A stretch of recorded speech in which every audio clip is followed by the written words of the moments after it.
Today we are looking at a brand new feature in Kirby 5, the dark mode in the panel.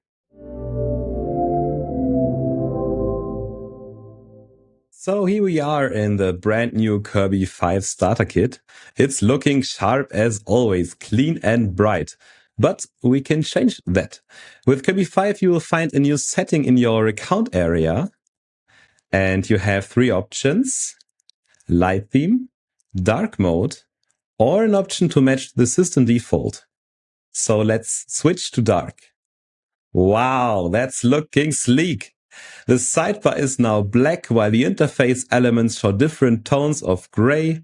Whether you're working late or prefer the darker interface, the panel is now more visually appealing than ever. Kirby 5 is out now, so you can have a look at the dark mode and other features by visiting the instant online demo or downloading your starter kit on getkirby.com/try. Thanks for watching and see you next time.